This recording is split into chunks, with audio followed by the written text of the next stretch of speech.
மயில் பாருங்கள், எத்தனை மயில் இருக்குது எங்கள் வீட்டில். மாடியிலேருந்து பாருங்கள் எத்தனை மயில். 1 2 3 4 5 6 7 மயில். பூரா மயிலுங்க. ரொம்ப சந்தோஷமாக இருக்குது.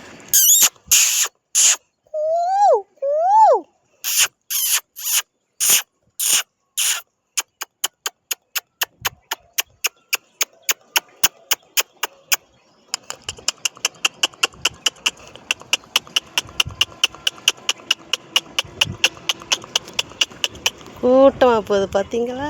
அவ்வளோ அழகாக இருக்குது. இதுவும் அங்கே ஒன்று.